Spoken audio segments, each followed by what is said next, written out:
हुजूर फरमाते हैं 3 लोग सफ़र कर रहे थे। ये आप अंदाज़ा फरमाइए, सही मुस्लिम की हदीस है। और ज़रा हुजूर के समझाने का एक ये रंग भी है अल्लाह को मनाने का, एक ये अंदाज भी है उसकी बारगाह में गुजारिशात पेश करने का। ये भी एक तरीका हुजूर ने हमें बतलाया। अगरचे अपनी नेकियों को छुपाना चाहिए, नेकियां जो छुपी हुई होती हैं वो कीमती होती हैं, वो कीमती चीज़ें होती हैं जो लोगों ने छुपा करके रखी होती हैं। हज़रत अब्दुल्लाह इब्न उमर फरमाने लगे कि नबी पाक सल्लल्लाहु अलैहि वसल्लम फरमाते हैं 3 लोग सफ़र कर रहे थे, रास्ते में तूफान आ गया, तेज़ बारिश शुरू हो गई। तो हुजूर फरमाते हैं वो तीनों बारिश से बचने के लिए एक गार में छुप गए। उनको पता है पुराने ज़माने के अंदर गारें होती थी और लोग जब सफ़र करते थे लंबे तो पत्थरों और पहाड़ों के बीच में से सफ़र करते थे। वो गार के अंदर चले गए। अब चूंकि तूफान बहुत ज़्यादा था, जब वो गार के अंदर चले गए तो अल्लाह के प्यारे हबीब सल्लल्लाहु अलैहि वसल्लम फरमाते हैं पत्थर ऊपर से लुढ़कता हुआ आया और गार के मुंह के आगे आके उसने गार को बंद कर दिया। अब इतना तेज़ और इस मजबूती के साथ वो पत्थर लगा और इतना सही फिट हुआ कि अंदर रोशनी आनी भी ख़त्म हो गई। अब 3 लोग हैं। थोड़ी देर तो वो परेशान रहे कि शायद अब कभी बच नहीं सकेंगे, शायद चारों जानिब अंधेरा ही है और अंधेरा ही रहेगा, शायद यहाँ से निकलने के लिए अब हमें कोई रास्ता मुयस्सर नहीं आएगा। वो पहले तो परेशान हुए, फिर कहने लगे यार इस तरह करो, जरा गौर कीजिएगा मेरी बात पे। फरमाया इस तरह करो, अगर कोई जिंदगी में नेकी की है ना तो जरा उस नेकी को याद तो करो और याद करके उस मालिक के हुजूर अर्ज तो करो, वो करीम है, कोई आखो शायद मन जावे ते गल कम ततड़ी दा बन जावे, अर्ज तो करो। तो उनमें से ये आप अंदाज़ा फरमाइए, ये बात बयान कौन कर रहा है? ये मदीने वाले रसूल बयान कर रहे हैं, ये नबी पाक अलैहिस्सलाम ने बयान फरमाया। ये वो कहानी है जो हमें हमारे नबी पाक ने सुनाई, रसूल करीम अलैहिस्सलाम ने हमें बतलाई। ये दास्तान मोहब्बत।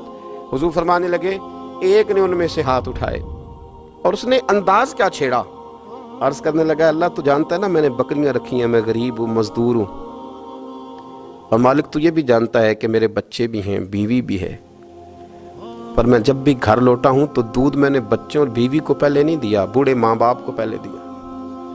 अल्लाह मैंने उनके साथ हमेशा करम के बाजू खोल कर मामला किया। वो गार में तन्हा बैठे हैं और अपने मालिक को मना रहे हैं। अर्ज करते हैं अल्लाह तुझे याद है ना एक रात जब मैं बड़ी देर से लौटा था, लकड़ियां काटते दरख्त तलाश करते मुझे देर हो गई, मैं देर से लौटा था, नीयत ये कर रखी थी कि दूध सबसे पहले माँ बाप को पिलाऊंगा। मालिक जब मैं लौटा तो वो बूढ़े थक हार के सो गए थे। मेरी बीवी ने मुझे कहा कि बच्चों को पिला दो, वो सो गए। तो मैंने कहा नहीं, मेरे ज़िम्मे है उन बूढ़ों के दिल को ठंडा करना, उनसे प्यार करना। अल्लाह बीवी मांगती रही, बच्चे तलब करते रहे, मेरी टांगों में घूमते रहे, बार बार आते रहे, पर मैंने दूध नहीं पिलाया। ऐ मालिक फजर हो गई, आफताब तुलू होने का वक्त आ गया, पर मैंने माँ बाप के बेदार होने का इंतज़ार किया। ऐ अल्लाह वो जब उठे तो उनकी आंखों में जो मेरे लिए दुआ थी और उनके सीनों में जो मेरे लिए करम था, अगर तेरी बारगाह में वो नेकी कबूल है तो मालिक फिर रहम फरमा, न इस मुश्किल से आसानी अता फरमा। सुनो सुनो, रसूल करीम सल्लल्लाहु अलैहि वसल्लम फरमाते हैं कि उस बंदे की दुआ मुकम्मल हुई तो पत्थर थोड़ा सा सिरक गया और इतना सिरका कि आसमान नजर आने लगा। जिसने माँ बाप को मनाया है, उनसे प्यार किया है, फिर यही बात वसीला बन जाएगी रब के मानने का, फिर ये वसीला बनेगी, अल्लाह इससे मान जाएगा। फिर रसूल करीम सल्लल्लाहु अलैहि वसल्लम फरमाने लगे, दूसरा बोला और अर्ज करने लगा कि ऐ अल्लाह तू जानता है मुझे अपने चचा की बेटी भाने लगी थी, मैं उसकी तरफ रगबत करने लगा था, और मैंने जब उससे जाके इरादा किया कि मैं तेरा तालिब हूँ तो उसने मुझे कहा कि पहले 100 दिनार लाओ बाना। तो अल्लाह मैंने मुशक्कत करके 100 दिनार जमा किए, और जब मैं पूरी तरह उस पर हावी हो गया, वो मेरे कब्जे में आ गई और गुनाह का मैंने इरादा कर लिया, तो उस औरत के मुंह से एक जुमला निकला कि अल्लाह से डर।